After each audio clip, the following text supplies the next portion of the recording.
paz de nosso Senhor e Salvador Jesus Cristo. Vai tudo bem com vocês?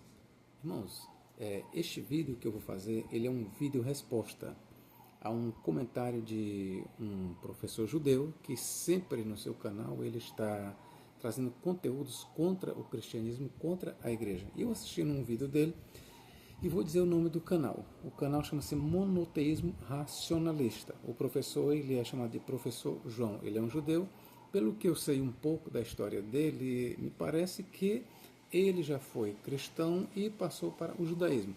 O certo é que ele é hoje um judeu. E no seu canal ele sempre está trazendo conteúdos contra o cristianismo. E me chamou a atenção este último vídeo dele. O vídeo dele, o tema é Jesus ressuscitou, quais são as evidências? E o professor, de forma astuta, eu digo logo para vocês aqui, ele começa com esta leitura bem aqui, 1 aos Coríntios 15, 14 a 18. Primeiro ele lê aqui, depois de um breve comentário ele vai ler isso aqui que eu vou ler para vocês. E se Cristo não ressuscitou, logo é vã a nossa pregação, e também é vã a vossa fé. E assim somos também considerados como falsas testemunhas de Deus, pois testificamos de Deus, que ressuscitou a Cristo, ao qual, porém, não ressuscitou, se na verdade os mortos não ressuscitam. Porque se os mortos não ressuscitam, também Cristo não ressuscitou. E se Cristo não ressuscitou, é vã a vossa fé, e ainda permaneceis nos vossos pecados. E também os que dormiram em Cristo estão perdidos. O professor, ele leu até aqui. Então, a partir da fala do professor, ele vai dizer que havia um grupo ali na igreja de Corinto que negava a ressurreição de Jesus Cristo. Bom, aqui eu começo logo a consertar a fala do nobre professor. Não, Paulo, ele não está combatendo um grupo que negava a ressurreição de Jesus Cristo. Não. O problema aqui envolvia a negação da ressurreição dos mortos. Bom, o mesmo grupo que negava a ressurreição dos mortos, eles aceitavam a ressurreição de Jesus Cristo. E foi a partir deste fato comum entre Paulo e este grupo que negava a ressurreição dos mortos que Paulo entrou em contato com eles e conflitou e ganhou no debate. Por quê? Porque não só Paulo aceitava a ressurreição de Jesus, como eles também aceitavam. Eles aceitavam a ressurreição de Jesus Cristo. Eles acreditavam. Eles não acreditavam, era na ressurreição dos mortos. Ok? Este grupo aqui, que foi atacado por Paulo e vice-versa, repito, era um grupo de cristãos na igreja de Corinto e eles tinham por orientação o platonismo. Ok? O platonismo, o que é isso? A doutrina platônica, ela aceita apenas a existência da alma. A alma é imortal, mas o platonismo, ou Platão, diga-se de passagem, ele negava a ressurreição, mas aceitava a imortalidade da alma. Então, o que aquele grupo pregava? Aquele grupo de cristãos, eles pregavam a imortalidade da alma, mas negavam a ressurreição corporal. E Paulo contra eles argumentou exatamente isso. Ora, se os mortos não ressuscitam, logo também Cristo não ressuscitou. E por que Paulo contra-argumentou contra eles dessa forma? Porque eles aceitavam a ressurreição de Jesus Cristo. Então o professor está muito equivocado em dizer que o grupo pregava contra a ressurreição de Cristo. Não, o grupo não pregava contra a ressurreição de Cristo. O grupo pregava contra a ressurreição dos mortos, mas eles aceitavam a ressurreição de Cristo. E agora eu vou lhe provar isso bem aqui, que o professor, de forma astuta, ele não leu, mas eu vou ler para você. O professor, ele citou apenas 1 Coríntios 15, 14 a 18, mas ele, creio de forma astuta, não leu o que vem antes. Mas eu vou ler aqui para você. 1 Coríntios 15 e versículo 12 em diante. Ok? Ora, se prega que Cristo ressuscitou dentre os mortos, como dizem alguns dentre vós que não há ressurreição de mortos? Ora, quando Paulo diz, se prega que Cristo ressuscitou dentre os mortos, nós vemos aqui que Paulo incluía aquele grupo.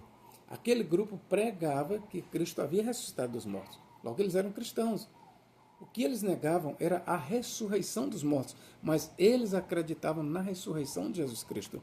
Ora, se prega que Cristo ressuscitou dentre os mortos, veja que Paulo aqui não diz aqui, ora, nós pregamos que Cristo ressuscitou dentre os mortos. Não, Paulo diz, ora, se prega, inclui eles, que Cristo ressuscitou dentre os mortos, aí continua Paulo, como dizem alguns dentre vós que não há ressurreição de mortos. Então, a partir da leitura aqui, nós entendemos o quê? Que eles negavam a ressurreição dos mortos, mas eles não estavam negando a ressurreição de Cristo. Prossigamos. Agora, Paulo aqui argumenta contra eles em cima de uma coisa que eles acreditavam, que na ressurreição de Cristo. Porque, para Paulo, se Cristo ressuscitou, se prega que Cristo ressuscitou, mas ao mesmo tempo prega que não há ressurreição de mortos, então para Paulo isso era incongruente. Isto era simplesmente contraditório. O raciocínio de Paulo é o seguinte: se os mortos não ressuscitam, logo Cristo também não ressuscitou. Agora, se Cristo ressuscitou, logo os mortos ressuscitam. Então perceba no argumento de Paulo que a ressurreição dos mortos acontece por quê? Porque Cristo ressuscitou. Se os mortos não ressuscitam, logo Cristo não ressuscitou. Agora, se Cristo ressuscitou, logo os mortos ressuscitam. Então, uma coisa está ligada à outra. Este era o argumento de Paulo. Ok? Esse foi o argumento que ele usou contra um grupo de cristãos ali na igreja de Corinto, que pregava a ressurreição de Jesus, mas negava a ressurreição dos mortos. Então, vamos lá. Se não há ressurreição de mortos, também Cristo não ressuscitou. O que Paulo estava dizendo para eles? Ora, vocês dizem que não há ressurreição de mortos. Pois se vocês estão certos em dizer que os mortos não ressuscitam, então também comecem a pregar que Cristo não ressuscitou. Porque se os mortos não ressuscitam, Cristo também não ressuscitou. Era isso que Paulo estava jogando contra eles. E se Cristo não ressuscitou, logo é vã a nossa pregação e também é vã a vossa fé. Perceba aqui o argumento de Paulo contra aquele grupo. O que Paulo diz? E se Cristo não ressuscitou, mas eles aceitavam a ressurreição de Cristo. E como eles aceitavam a ressurreição de Cristo, foi em cima disso que Paulo montou e trabalhou contra eles. E se Cristo não ressuscitou, e se Cristo não ressuscitou, por que Paulo diz assim, e se Cristo não ressuscitou? Por quê? Porque para Paulo, se os mortos não ressuscitam, então também deve ser verdade que Cristo não ressuscitou. Aí Paulo continua. E se Cristo não ressuscitou, logo é vã a nossa pregação. E se Cristo não ressuscitou, logo é vã a nossa pregação e também vã a vossa fé.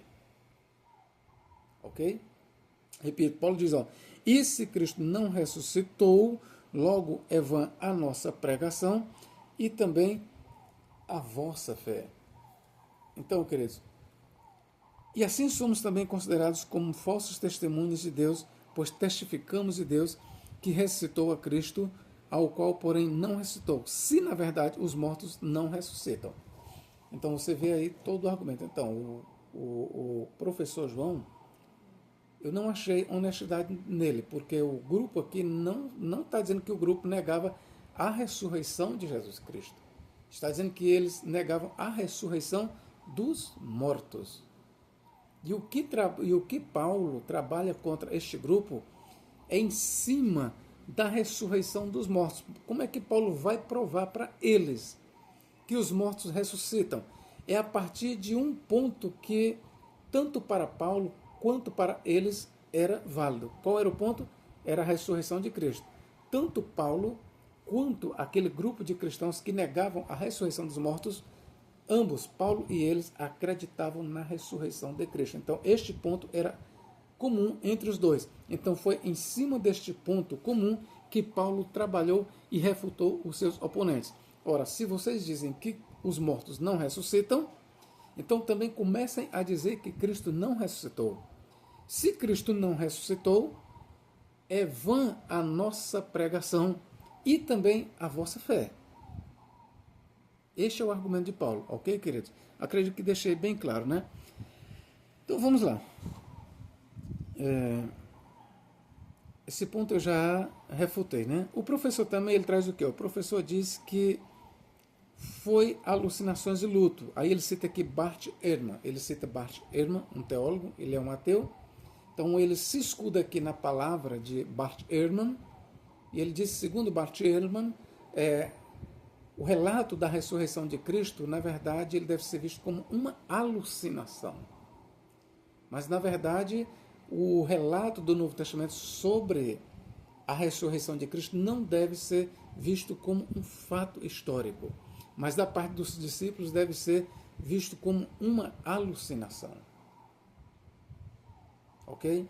É assim que ele coloca o professor. No entanto, ele coloca as palavras na boca de um teólogo chamado Bart Ehrman e outros teóricos, ok? Então vamos lá. Mais à frente eu vou tecer uma refutação em cima deste ponto. Ok, que o nobre professor João também, do canal Monoteísmo Racionalista, diz, para os historiadores, ele colocando aqui, na boca dos historiadores, para os historiadores não há evidências da ressurreição de Jesus. A maioria dos historiadores argumentam contra o relato da ressurreição de Jesus. Aí por quê? Primeiro, segundo os historiadores, viola as leis naturais, leis físicas, que nunca foram quebradas em momento algum da história. Então o professor ele traz esta argumentação dos historiadores, que dizem que a ressurreição de Jesus Cristo não pode ser provada, não há evidências. Os evangelhos, os relatos que existem sobre a ressurreição de Jesus não constituem uma prova e não servem como evidências. Não servem como evidência. Aí, qual é o argumento dos historiadores?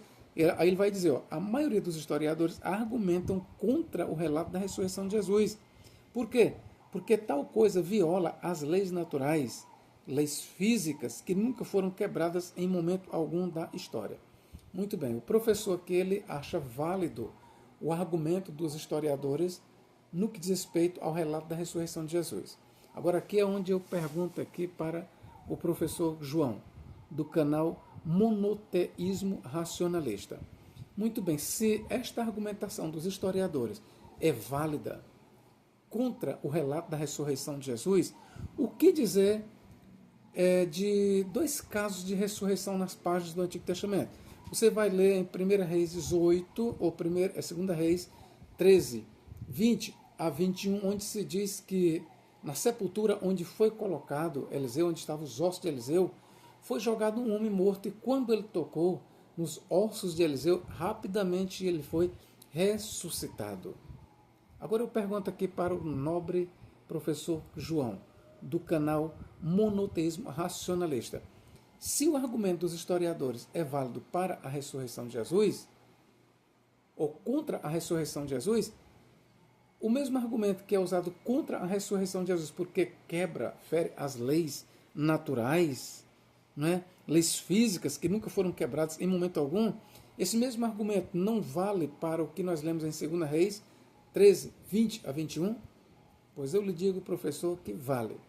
Você é incoerente, professor João, você é incoerente, porque você ataca o Novo Testamento, ataca a fé dos cristãos, mas na verdade, desculpa eu usar aqui um palavreado, você tem um teto de vidro, você tem um rabo de palha, estou usando de figura de linguagem, ok? Você tem um rabo de palha e você tem o teto de vidro. Por quê? Porque no Antigo Testamento nós também temos relatos de ressurreição. Então a pergunta é, por que tratando-se do Antigo Testamento, devemos aceitar a ressurreição como fato, como realidade? 2 Reis 13, 20 a 21, e nós temos também 1 Reis 17, versículos 17 a 23, que diz que Elias ressuscitou um menino, o filho de uma viúva. Então, professor João, eu lhe pergunto, esses dois relatos de ressurreição no Antigo Testamento, um por Elias, outro por Eliseu, é uma realidade ou é uma metáfora? Ou é uma alucinação de quem escreveu? Quais são as provas que nós temos sobre esses relatos? Será que realmente os historiadores eles vão acreditar neste relato de 2 Reis 13, 20 a 21 e 1 Reis 17, 17 a 23?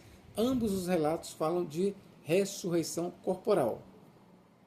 Por que Meu nobre professor, por que que o senhor considera válido o argumento dos historiadores contra a ressurreição de Jesus Cristo e não considera válido para quê? Ora, se você considera válido o argumento dos historiadores contra a ressurreição de Jesus porque fere as leis naturais, as leis da física, o senhor deve também considerar válido o argumento para dentro do seu Antigo Testamento, do seu Taná. Para ser coerente, é isso. Agora, se é possível, se você acha que é possível, que é verídico o relato sobre as duas ressurreições das páginas do Antigo Testamento, se você acha que realmente houve ressurreição, então por que negar a ressurreição de Jesus? Se você acredita que o Antigo Testamento, ao narrar uma ressurreição em 1 Reis 17, 17 a 23 e outra em 2 Reis 13 a 20, se você considera que houve realmente a ressurreição de mortos, por que negar a ressurreição de Jesus? Você sabe por que você nega? Porque você é um anticristão. É simples assim. Porque quando você aceita a ressurreição como fato no Antigo Testamento e nega a ressurreição de Jesus Cristo, você está sendo incoerente. Você, professor do canal Monoteísmo Racionalista, se você aceita a ressurreição no Antigo Testamento, mas nega a ressurreição no Novo Testamento, você está sendo incoerente, ok? Outra coisa, você não tocou nisso, mas eu vou tocar aqui.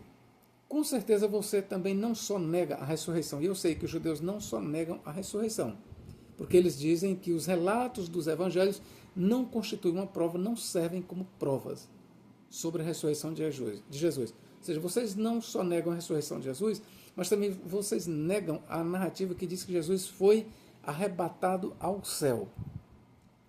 Por quê? Vocês vão dizer o seguinte: quem viu? Aí nós lemos na Bíblia que cerca de 500 irmãos viram. Mas vocês vão dizer o seguinte: isto não é prova. Ok? Isto não é prova. E aqui eu pergunto aqui para vocês: se o que nós lemos no Novo Testamento não é prova da ressurreição e da assunção de Jesus Cristo ao céu, me prove também que o arrebatamento de Enoque para o céu e o arrebatamento de Elias aconteceu. Me prove. Me prove isso. Você vai dizer, não, mas está escrito no Antigo Testamento que Enoque foi arrebatado para o céu e Elias também foi arrebatado para o céu.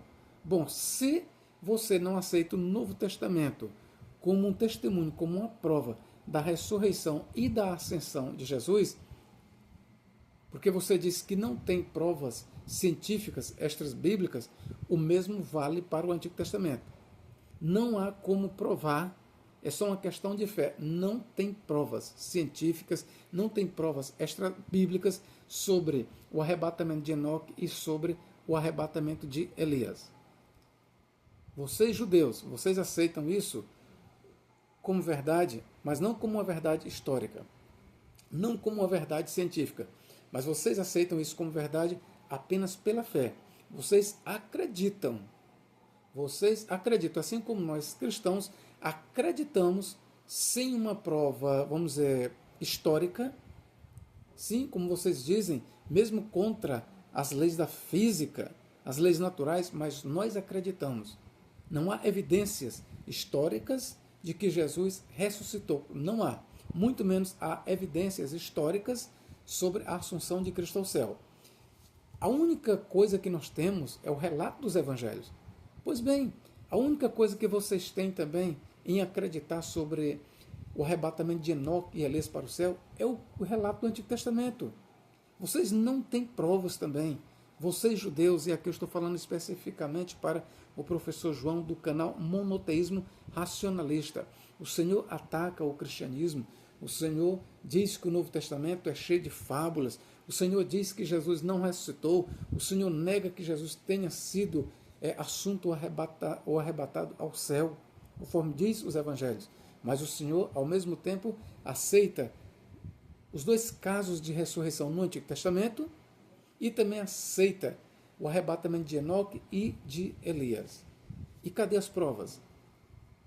Cadê as provas para isso? Você vai dizer, não, mas o Antigo Testamento, ele é um documento inspirado por Deus, ele é a prova. A mesma coisa eu digo para você sobre o Novo Testamento. A mesma coisa. Vamos lá. A ressurreição de Jesus é um fato histórico ou uma metáfora, que eu já trabalhei. Os relatos do Novo Testamento não provam a ressurreição.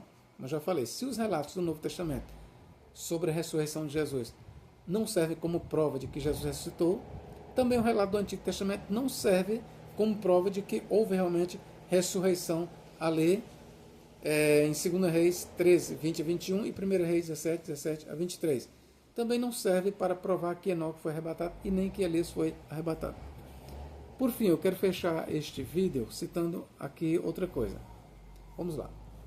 Vocês judeus, vocês dizem que Moisés realmente recebeu as leis da parte de Deus. Mas vocês não acreditam na ressurreição de Cristo, certo? Vocês não acreditam. Mas vocês, no Antigo Testamento, vocês acreditam realmente que Moisés recebeu as leis de Deus. Gostaria de saber qual é a prova extra-bíblica para isso. A história prova isso? A história prova? Qual é a prova que Moisés recebeu as leis de Deus? Você vai dizer, mas o relato está dizendo. O relato em si ele não prova nada. Isso é uma questão de fé. Assim como para nós é uma questão de fé que Cristo ressuscitou e subiu ao céu, para vocês também é apenas uma questão de fé. Acreditar que Moisés subiu ao monte, passou 40 dias e 40 noites sem comer e sem beber, e lá recebeu as leis de Deus, os 10 mandamentos e outros mais, isso é apenas uma questão de fé. Não há provas históricas, não há provas científicas para isso. Outra coisa, se você aceita o relato concernente a Moisés ter recebido as leis, pergunto, por que você não aceita o relato concernente ao Código de Hammurabi, onde se diz o seguinte, ó, vou ler só aqui, ó, a parte superior apresenta um baixo relevo que mostra o Deus Sol, Shamash, protetor da justiça, entregando as tábuas da lei a Hammurabi, seguido de um proeme que justificava a origem divina das leis. Bom, aqui é só uma introdução, mas eu vou mostrar o próprio relato aqui no Código de Hammurabi, ó, no prólogo. O que é que diz aqui? Ó?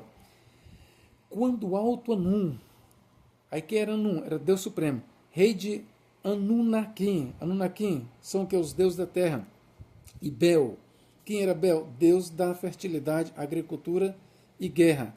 Sim, ó, quando o alto Anum, rei de Anunnaki, e Bel, senhor da terra e dos céus, determinador dos destinos do mundo, entregou o governo de toda a humanidade a Marduk, que era Marduk, o deus nacional de Babel. Quando foi pronunciado o alto nome de Babilônia, quando ele a fez famosa no mundo e nela estabeleceu um duradouro reino, cujos alicerces tinham a firmeza do céu e da terra, por esse tempo Anu e Bel me chamaram, a mim Hammurabi, o excelso príncipe e adorador dos deuses, para implantar justiça na terra, para destruir os maus e o mal, para prevenir a opressão do fraco pelo forte, para iluminar o mundo e propiciar o bem-estar do povo.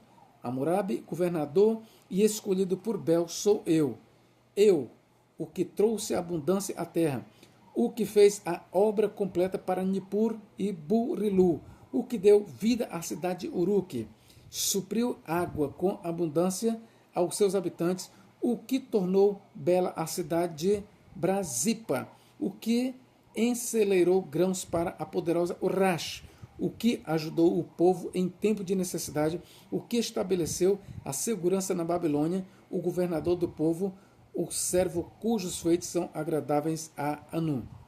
Está bem aqui, meus queridos. Aqui para você, judeu. Qual é o critério que você, judeu, usa para aceitar o relato do Êxodo e do Deuteronômio, quando dizem que Moisés recebeu a lei da parte de Jeová? Você aceita isso como fato, como história. E por que você não aceita o prólogo aqui do Código de Hammurabi, que diz que Hammurabi recebeu aqui as leis do Deus Shamash, do Deus Sol? Está bem aqui o relato aqui. Ó, quando o Alto Anum, rei de Anunnaki, e Bel, senhor da terra e dos céus, determinador dos destinos do mundo, entregou o governo de toda a terra à humanidade, a Marduk, quando foi pronunciado o alto nome de Babilônia. Aqui vamos lá. Anu e Bel me chamaram a mim, Hammurabi, o excelso príncipe e adorador dos deuses, para implantar a justiça na terra. Está bem aqui, Hammurabi está dizendo que Anu e Bel chamaram a ele e entregaram o código conhecido Código de Leis de Hammurabi. Pergunta aqui para você, judeu. Isso aqui foi verdade, este relato? Você sabe o que foi que o professor João me respondeu? Que eu entrei em contato com ele. Lá eu comentei. Você sabe o que foi que ele disse? Hammurabi foi um ser histórico e nós acreditamos. Mas o que passa disso é lenda. Ou seja, para ele o prólogo aqui é lendário. O mesmo eu digo. Como é que você vai provar que aqui é lenda? E como é que você prova que o que nós lemos sobre Moisés ter recebido as leis lá no Sinai, como é que você prova que ele realmente aconteceu?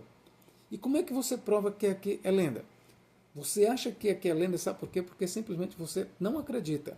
E você sabe por quê que o relato sobre Moisés ter recebido as leis foi fato, foi história? Porque você acredita. Ou seja, o que está em questão, qual é a balança aqui? É apenas a tua fé.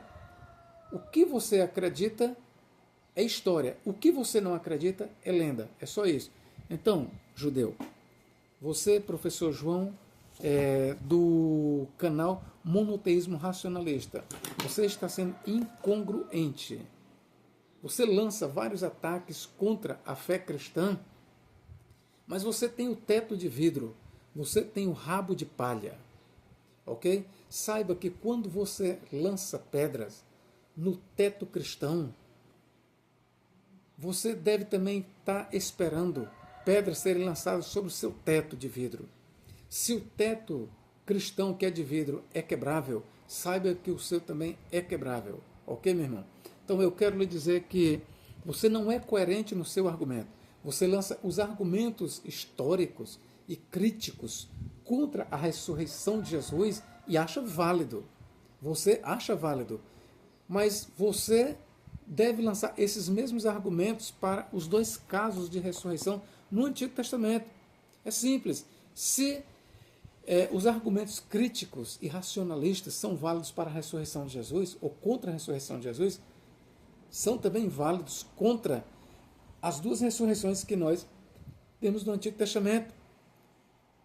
Se o Novo Testamento não prova a ressurreição e o arrebatamento de Cristo ao céu, o Antigo Testamento também não prova o arrebatamento de Enoque e de Elias, bem como os dois casos de ressurreições, que eu já mencionei, que um fica em 1 Reis 17, versos 17 a 23, o outro em 2 Reis 13, 20 a 21. É simples, fica o 6 pela meia dúzia.